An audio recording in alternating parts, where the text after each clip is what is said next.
Hello, everybody, and thank you for tuning in to the Liberty Report. Dr. Paul is away for the day, so I will be anchoring the show solo, but thankfully I have my good friend Phil Giraldi joining us from my old haunts in Virginia. Phil, are you there? I'm here. Hey, thanks for joining me today, Phil. I really appreciate you coming on the show. And I had a sneak peek of some snippets of your column, which is coming out tomorrow on the UNS Review. It's a must-read column as usual from you, Phil, but you talk about some of the things that Dr. Paul himself talked about in his weekly column this week, and that's why I'm titling this show, Is Washington Falling Out of Love with Zelensky? And maybe that's wishful thinking in a way, but it's been a pretty rough week for the president of Ukraine, and I'm going to ask you a couple of things based on some of the stuff you wrote and just based on some observations. But one of the first things you do in your piece, and you know this stuff better than anyone, you raise some doubts as to whether this Ukraine missile into Poland was an accident. You have an inference that it possibly wasn't an accident. What makes you a little bit skeptical about that? Well, I think the whole narrative is just a tad too cute. Here the missile came down, killed two farmers in Poland, and within literally minutes, Zelensky was commenting on it and blaming it on Russia, and basically calling on NATO to exercise Article 5, which is the common defense article of NATO, which would mean that NATO and the United States would militarily attack the attacker, which in this case he was saying was Russian. And why I'm skeptical about it is the fact that Zelensky clearly would have known from his own resources that this missile did not originate in Russia, and yet he insisted that day and the next day, and indeed has not repudiated that view since then, that this was a Russian job, that this was a Russian crime. And so to me, it looks like a premeditated action on the part of Zelensky, who essentially, as we have seen from his other premeditated actions over the past year, is capable of anything. So this is, in intelligence language, this is a false flag operation where you blame something on someone else with the intent of other parties taking your side. And this is something that's totally unacceptable. And the U.S. government should not sit back and just think this is a fog of war. Yeah. Yeah, it doesn't sound like it's one of those issues of never let a good crisis go to waste, him thinking quick on his feet. The other thing is, the idea that Russia would decide to start World War III by hitting a grain silo, it stretches the imagination a little bit, yet that's what Zelensky was expecting people to believe. Surely there are some better targets in Poland if Putin really wanted to open the gates of hell. There are plenty of places where there's plenty of military equipment being staged for transshipment into Ukraine from Poland. So, just at the very beginning, Phil, it was pretty crazy that, hey, I'm going to start World War III. I'm going to kill a couple farmers and spread some grain around. Yeah. In Poland, there's a whole United States military staff structure in place, and the 82nd Airborne has been sending troops in and out, and there have been other troops and also CIA paramilitaries on training missions. So there are all kinds of good military targets. And if Russia wanted to make the case that the United States and Germany and Britain had already intervened in this war and therefore were fair targets, they could have made that case, but they didn't. Russia would have been crazy when, in my opinion, it's winning this war to take that kind of risk.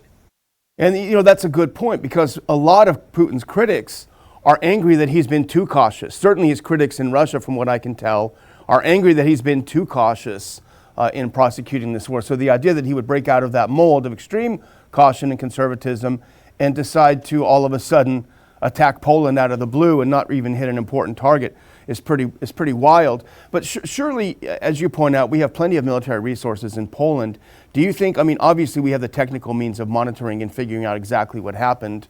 Hopefully we do, after all the money we spend on having those technical means. Do you think the U.S. tried to show Zelensky in an intelligence sort of way that, look, here's the evidence, here's the footprint or fingerprint, whatever missiles have, we have it here. I mean, do you think they did that? Well, I don't know if they did that. That would have made a lot of sense to do. It's not like this is classified technology that you're revealing. This is common technology now, spy satellites, tracking systems, radar, and that kind of thing. This is basic stuff these days. So I would hope they, maybe sat down with them. The ambassador sat down with them and said, look, this is the evidence that disproves what you've been saying. Apparently Joe Biden had a sharp telephone exchange with Zelensky and basically was making the same point.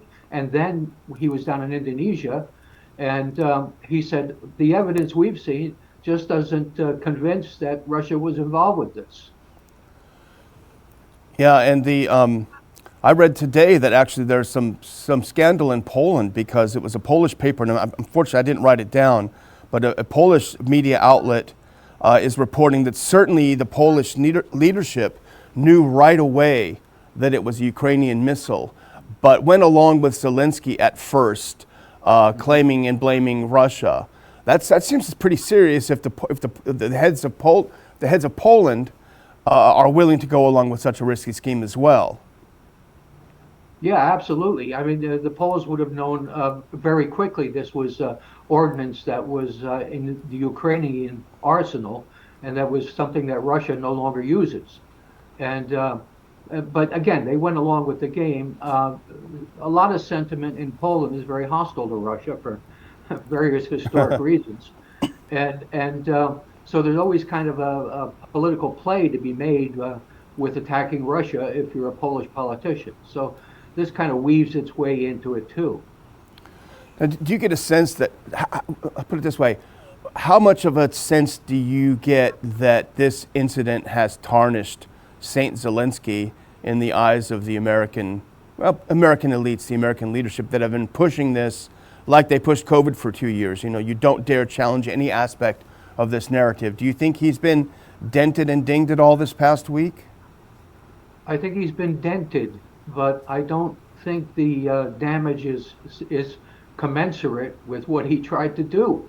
He tried to start World War III, It's kind of a big thing. would have gone nuclear. And, it's so I feel that they're holding back, that there's a consensus in both political parties that we have to support Zelensky. We have to damage the Russians. I mean, look at the comments that our national security advisor and Secretary of Defense made. They stated very clearly that the Russians had not launched this missile, but they stated it's still Russia's fault because they started this war. And come on, there's a whole lot of history that is behind how this war started, and probably the biggest guilty party of all is the United States for not pushing serious negotiations about a year ago. Yeah, and for not doing a regime change about 8 years ago, right? With the exact same people in power then.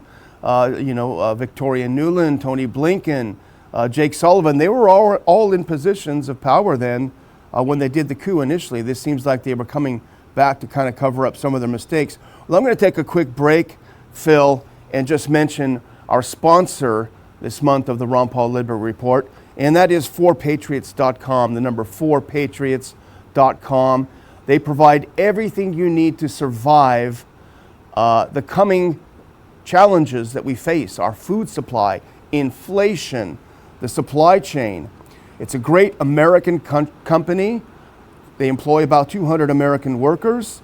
They provide food kits. A 3-month food kit is all you'll need to survive with your family for 3 months. The great news is you can get 10% off. Enter RON for your discount at 4patriots.com. 4patriots, the number 4patriots.com. Enter in Ron and get free shipping on delicious survival foods for every purchase over $97. 4patriots.com, enter Ron. All right, Phil, let's get back to something else that I noticed. And I was listening to a program this morning that I listen to quite often, Alex Christoforou, who I think does a very good job. And he's mentioning that the other real ding that Ukraine is taking, and it's getting a little bit of traction. I don't know if you've seen this. I didn't watch the videos because it was a little too strong even for me. But these stories of the Ukrainian assassination of the Russian prisoners of war, they documented it themselves. They were not ashamed of it from what we've seen. Now, they're alleged. They haven't been proven. But, you know, when you look at the tape, and I shut it off about when they started shooting, to be honest, but it looks like Russia brought this to the UN, and they haven't been blown off as quickly as I would have suspected. Have you been following this at all? Yeah, I have, and I've seen the video, and it indeed looks authentic, although I always say it seems to look authentic, because so much stuff in this conflict is being forged. But the fact is, I think this is for real. Russia has provided evidence, and this is a war crime, a clear and simple war crime. And so here's another reason, another good reason to cut our ties with Zelensky. If we could do it today, yeah, maybe tomorrow, but cut our ties with Zelensky. He's a liar. He's a guy who will do anything to start a major war with Russia. And he is basically his people are committing heinous crimes against the Russian prisoners. So there are a lot of good reasons, and I would also throw in the fact that it appears that he was engaged in money laundering involving our U.S. Congress with FTX and Bankman-Fried. So this is another good reason to say, let's wash our hands of Ukraine. Yes. That's a good point. And I was going to ask you, that was actually my next question, because you mentioned our mutual friend, Larry Johnson, in your upcoming piece. And I read Larry's short piece on FTX, and I thought it was an excellent summary. By the way, sonar21.com is Larry's website, and it's definitely worth reading. And I think he did a great summary. What do you make of this? I mean, from what we know so far, we did a show about it last week that was a lot of speculation, because we don't have the answers, but it kind of smells like some kind of funny secret op. What do you make of the Bankman-Fried, FTX, Congress, Ukraine scandal? Well, there seems to be a lot of evidence that there was a lot of money moving around, and the initial money moving around was these huge dollops of billions and billions of dollars that the administration and Congress have been showering on Ukraine. And so this money moves over. And this is supported by congressmen. We're talking about primarily Democratic Party congressmen, because Bankman-Fried, his family, and himself are major fundraisers for the Democratic Party. I saw an article this morning breaking down that he had, in the last election cycle just completed, contributed $80 million to the Democratic Party. So the money is moving in all directions. It goes over to Ukraine. And once it's in Ukraine, it's shifted around a bit more, and it's basically laundered. So Bankman-Fried then is able to turn around and use the money coming from American taxpayers to give donations to the Democratic politicians who have been most loyal to the issue of Ukraine.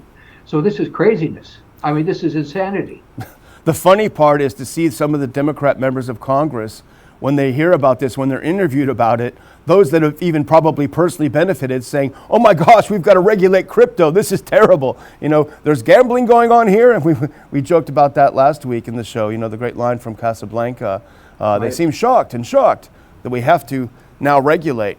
And one of the things Dr. Paul talks about in his column this week is a little bit of maybe good news. And we understand that the numbers are not in our favor on Capitol Hill. But you're starting to see some stirring among primarily the more conservative Republicans.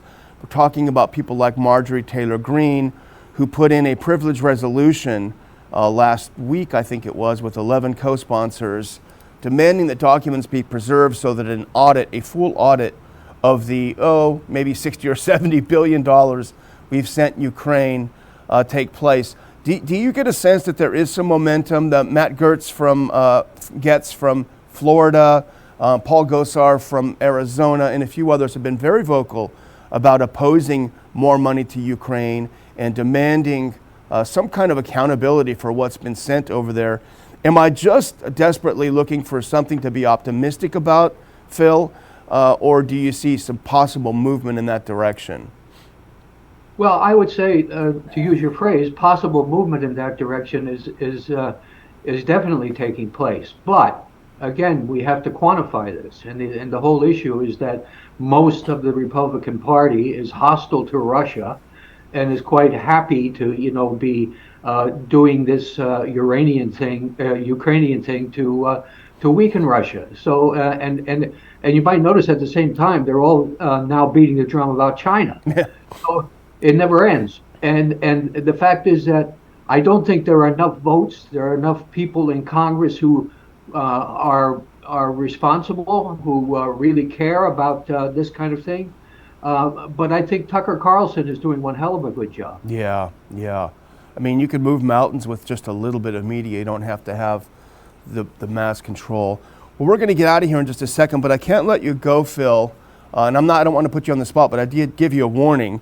You are an expert on Turkey. You lived in Turkey. You worked in Turkey.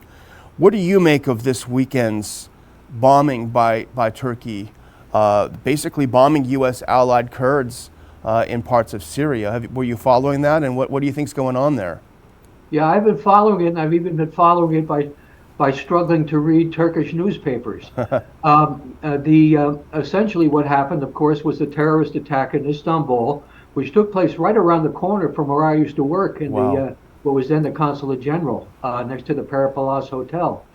And anyway, so it was very familiar to me. And they're saying that the woman that they arrested, a Syrian woman, basically was affiliated with not the PKK, but with another group of Kurdish dissidents that the U.S. has been training and funding, and that these people basically, when you talk about the different Kurdish groups, all these groups are kind of connected in their hostility to Turkey and their willingness to undertake terrorist attacks in that country.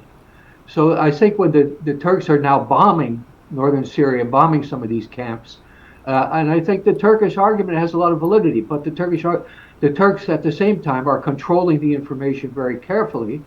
I saw one article this morning about how this Syrian woman that they've arrested, the alleged terrorist, was seen associated with two Israeli women.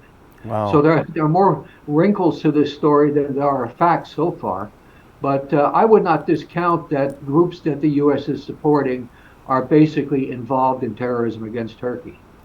And you could add to that, Iran. I mean, we had John Bolton, was it over the weekend or a few days ago, admitting that the U.S. is funneling weapons to those that are trying to do a coup in Iran, a U.S. regime change operation. I think it looks pretty clearly that that's at least a good part of it. And we saw the Iranians also bombing some Kurds, I believe, wasn't it, over the weekend? Yeah, that's correct. Yeah. Well, they obviously got to the Iranian World Cup team because they wouldn't sing the national anthem this morning. So somebody got to them. Well, it's interesting. I don't want to put too much into it, but does this spell anything for U.S.-Turkish relations? This, them hitting our guys over there who are just fighting for freedom, of course. Well, what's funny about the whole story is that 2 days after the terrorist bombing, the head of the CIA and the head of Russian intelligence met in Istanbul and Ankara. So what does it tell you? I mean, there are all kinds of levels of reality that occur in these kinds of situations, and I think this is yet another one. The Turks have a lot of good reasons for having good relations with the U.S. They want F-16s. They like the intelligence they're provided. So that, and the U.S. has a lot of good reasons to maintain a relationship with Turkey.